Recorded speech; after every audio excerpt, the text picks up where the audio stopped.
आइए सुरभि पाठ्यपुस्तकस्य 10मः पाठः मधुरानि वचनानि अथवा मधुरवचनानि भी कह सकते हैं। इस पाठ के द्वितीय भाग अर्थात चतुर्थ और पंचम श्लोक को हम पढ़ते हैं, पुनरावृत्ति करते हैं और इससे संबंधित अन्वय, भावार्थ और प्रश्नों को भी देखते हैं। यस्य नास्ति स्वयं प्रज्ञा शास्त्रं तस्य करोति किं लोचनाभ्यां विहीनस्य दर्पणः किं करिष्यति। क्या कह रहा है? अन्वय यदि आप ध्यान से देखें तो कह रहा है अन्वय में यस्य स्वयं प्रज्ञा न अस्ति शास्त्रम तस्य किम करोति। तो नास्ति को अलग किया है, न अस्ति। लोचनाभ्याम विहीनस्य दर्पणः किं करिष्यति, ये पूर्ववत यहां से लेकर यहां लिख दिया गया है, अर्थात ये क्रम से ही है। पहली पंक्ति को थोड़ा क्रम किया है, यस्य स्वयं प्रज्ञा न अस्ति शास्त्रम तस्य किम करोति, क्योंकि अन्वय अर्थात क्रम निर्धारण, क्रम से लगाना, भाव जानने के लिए, अर्थ जानने के लिए जरूरी होता है। आइए देखते हैं। भावार्थः यह मनुष्य बुद्धि उपयोगम न करोति, जो मनुष्य बुद्धि का उपयोग नहीं करता है। शास्त्रेषु लिखितं ज्ञानम तस्य किमपि हितं कर्तुम न शक्नोति, शास्त्रों में लिखित जो ज्ञान है, लिखित जो बातें हैं, वह उस व्यक्ति का जिसके पास स्वयं का ज्ञान नहीं है, जो स्वयं बुद्धि का प्रयोग नहीं करता है, उसके लिए वो शास्त्रीय ज्ञान निरर्थक है, अर्थात वो किसी काम का नहीं है, वो कोई हित नहीं करेगा उसके लिए। किसके लिए? जो बुद्धि का प्रयोग नहीं करता है। वैसे शास्त्र का ज्ञान, जो ज्ञानी है, जो समझदार है, जो बुद्धि का प्रयोग, विवेक का प्रयोग करता है, वो अपने हित में, परिवार के हित में, समाज के हित में, राष्ट्र के हित में श्रेष्ठ कार्य कर सकता है। शास्त्रों की बातों का अनुसरण करते हुए, अनुपालन करते हुए, उसके बताए हुए मार्ग पर चलकर श्रेष्ठ बन सकता है। लेकिन जो व्यक्ति स्वयं का ज्ञान अर्थात स्वयं की बुद्धि का प्रयोग नहीं करता है ना, उसके लिए वो हित नहीं करता। यथा नेत्राभ्याम विहीनस्य, उदाहरण दे रहा है, यथा जैसे, नेत्राभ्याम विहीनस्य नेत्र विहीन अंधस्य कृते के लिए दर्पणस्य कश्चित अपि लाभः न भवति, दर्पण का कोई लाभ नहीं होता है। अर्थात दर्पण का लाभ क्यों नहीं होता है? क्योंकि अंधा व्यक्ति दर्पण देखकर अपना मुख नहीं देख सकता है, न दर्पण देख सकता है, न अपना मुख देख सकता है, इसलिए उसके लिए वो लाभदायक नहीं है। वैसे ही शास्त्र अज्ञानियों के लिए, जो स्वयं के बुद्धि का प्रयोग बिल्कुल नहीं करता है, उसके लिए शास्त्र भी किसी प्रकार का लाभ उसे नहीं पहुंचा सकता है। तो हमें ध्यान रखना चाहिए, जो हमारे अंदर स्वयं का जो व्यवहारिक ज्ञान है, प्रारंभिक ज्ञान है, जो हमें घर से प्राप्त होता है, जो हम अर्जन करते हैं, उसका प्रयोग हमें करना चाहिए। तभी हम शास्त्रीय बातों को समझ पाएंगे, शास्त्रीय ज्ञान को अपने जीवन में उतार सकते हैं, अपने व्यवहार में परिवर्तन ला सकते हैं। आइए इससे संबंधित कुछ प्रश्न करते हैं। सबसे पहले हम लोग अन्वय करेंगे और अन्वय के बाद हम लोग भावार्थ करेंगे और भावार्थ के बाद हम लोग इससे संबंधित प्रश्न भी करेंगे। तो देखिए, कह रहे हैं यस्य प्रज्ञा न अस्ति, यस्य प्रज्ञा न अस्ति, ये हो गया। तो बच क्या गया? स्वयं शब्द बच गया यहां पर। फिर कह रहा है तस्य किम करोति, तो ये तस्य करोति किम ले लिया गया है नीचे, तो बच क्या गया यहां पर? शास्त्रम। फिर देखिए विहीनस्य है, दर्पण है, किम है, तो बच क्या गया यहां पर? तो यहां पर आपको दो शब्द दिखाई दे रहा है। एक तो देखें यहां पर लोचनाभ्याम और एक करिष्यति। तो करिष्यति सबसे अंत में आएगा और लोचनाभ्याम तीसरे नंबर पे। पहले नंबर में कह रहे यस्य स्वयं, स्वयं अर्थात प्रज्ञा न अस्ति, शास्त्रम नंबर 2 पर शास्त्रम तस्य किम करोति। फिर लोचनाभ्याम विहीनस्य दर्पणः किम करिष्यति। इस तरह से ये पूरा हो जाता है। इसको आप लिख लेंगे और पूरा अन्वय लिखेंगे। फिर भावार्थः यह बुद्धे प्रयोगम न करोति, यह बुद्धे प्रयोगम न करोति लिखितम ज्ञानम तस्य किमपि कर्तुम न शक्नोति यथा नेत्राभ्याम विहीनस्य अंधस्य कृते दर्पणः कश्चित अपि न भवति। अब देखिए क्या क्या आ रहा है। यह बुद्धे प्रयोगम न करोति, यह कह, यह लाभः नहीं, यह मनुष्य, जो मनुष्य बुद्धि का प्रयोग नहीं करता है। लिखित ज्ञान, कहाँ लिखित? तो शास्त्रों में लिखित ज्ञान। तो दूसरे नंबर पे शास्त्रेषु लिखितम ज्ञानम तस्य किमपि न कर्तुम शक्नोति, क्या नहीं कर सकता है? तो लाभ या हितम, तो हितम कर्तुम न शक्नोति।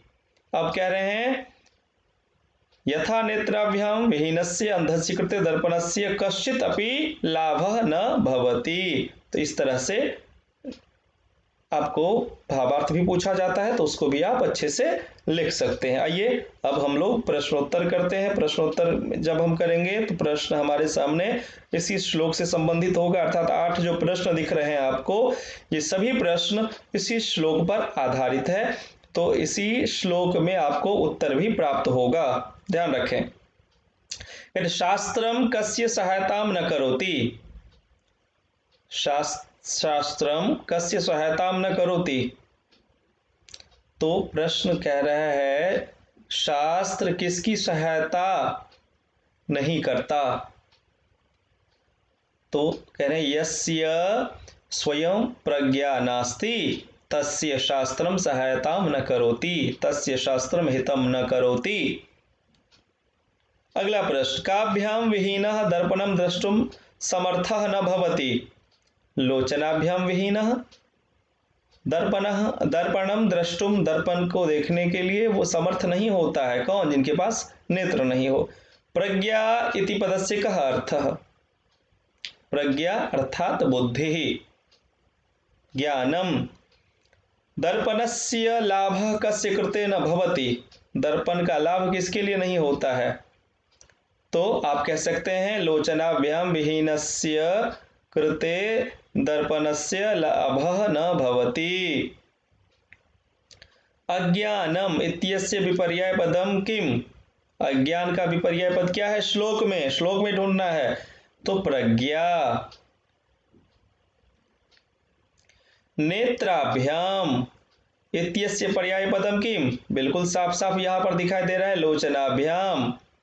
अस्ति इत्यस्य विपर्याय पदम चित्वा लिखत, अस्ति का विपरीत क्या होगा? यस्य नास्ति, नास्ति क्या हो जाएगा? विपर्याय हो जाएगा। विहीनस्य इत्यत्र का विभक्ति, तो विहीनस्य में षष्ठी विभक्ति बिल्कुल क्लियर है। आप अगर राम शब्द जानते हैं तो भी आप इसका उत्तर दे सकते हैं। राम फल दोनों शब्द आप जानते हैं और आसानी से षष्ठी विभक्ति बता सकते हैं।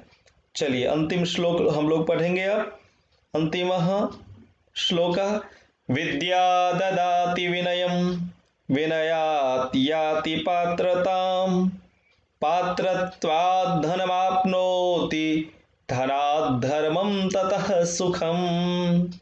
क्या कह रहा है? ध्यान से सुनिए। कह रहे विद्या ददाति विनयं विनयात् याति पात्रतां पात्रत्वात् धनमाप्नोति धनात् धर्मं ततः सुखम।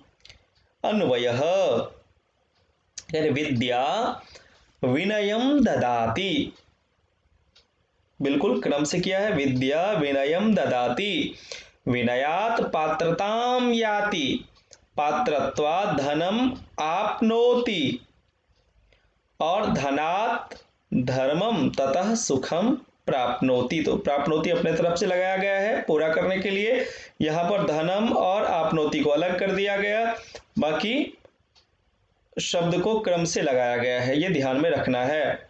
भावार्थ कह रहे विद्या विनयम ददाति, विद्या विनम्रता देती है, विनम्रता से विनयात योग्यता प्राप्यते, और उस विनम्रता से योग्यता आती है, और योग्यतया लता लताम लतया योग्यतया से, योग्यता से यहाँ पर तृतीय एकवचन में है, योग्यतया धनम प्राप्यते, धन प्राप्त करते हैं, और धनेन धर्मस्य कार्याणि भवन्ति, उस धन से धर्म का कार्य होता है। और क्या कह रहे हैं, धर्मस्य कार्यैः च मानवः सुखम प्राप्नोति, उस धर्म के कार्य से मानव सुख को प्राप्त करता है, अर्थात क्रमशः होता है, अचानक कोई सुखी नहीं हो सकता है।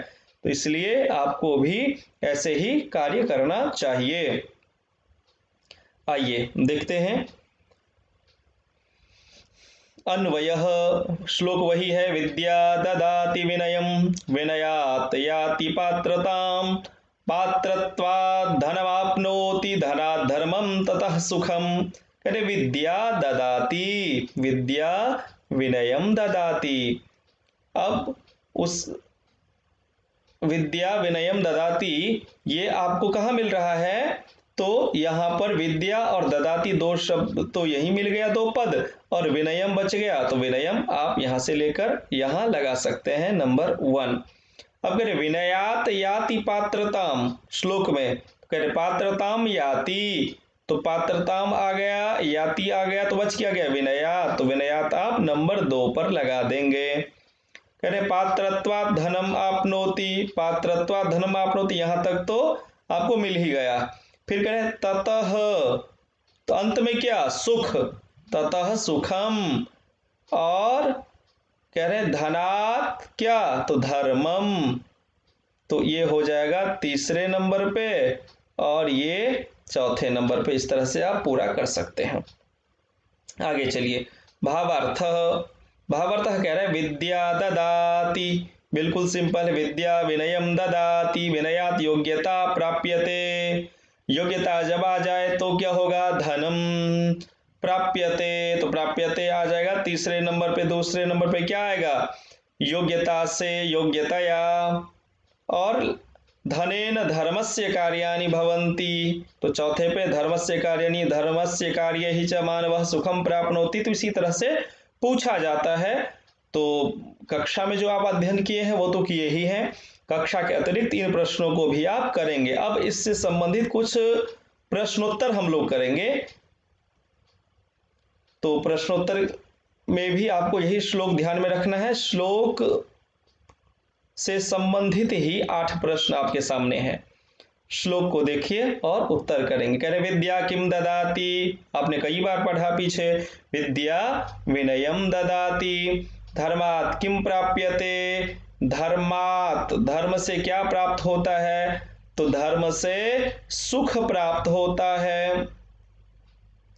और कह रहे हैं कस्मात् पात्रता आयाति, किससे पात्रता आती है, योग्यता आती है। कह रहे विनयात याति पात्रताम, पात्रता किससे आती है, तो पात्रता के लिए कहा है विनयात याति पात्रताम, तो ये आंसर हो जाएगा तीसरे प्रश्न का। पात्रत्वात् किम भवति, पात्रत्वात् किम भवति, तो धनम आपनोति। और योग्यता इत्यस्य पर्याय पदम किम, योग्यता का पर्याय पद क्या है, पात्रता, योग्यता का पर्याय क्या है, पात्रता। यहाँ पर पात्रत्वाद है, आप पात्रता लगाएंगे, यहाँ पर है ना पात्रता, तो ये ले सकते हैं पात्रता। यच्छति इत्यस्य पर्याय पदम किम, यच्छति का अर्थ होता है देना, और ददाति का अर्थ भी होता है देना। अब पूछ रहा है ददाति इति क्रियायाः कर्तृपदम किम, ददाति क्रियापद है, इसका कर्ता कौन है, कर्तृपद किम, तो विद्या, कौन देती है, तो विद्या देती है। दुखम का विपर्यय पदम किम, दुखम इत्यस्य विपर्यय पदम किम, सुखम। तो इस तरह से आप एक एक प्रश्न को आसानी से ढूंढकर निकाल सकते हैं, उत्तर कर सकते हैं। इस तरह से आपके सामने जो भी प्रश्न आएगा उसका उत्तर आप ऐसे ही करेंगे, ध्यान से करेंगे, प्रश्न को पढ़ेंगे, श्लोक में से उस प्रश्न का जो सटीक उत्तर हो वही आप चुनेंगे। तो तरीका यही रखना है। चलिए पुनः मिलामः। आप लोग ध्यान से पढ़िए, अध्ययन कीजिए, कहीं पर असुविधा हो तो वो भी हमें सूचित कीजिए।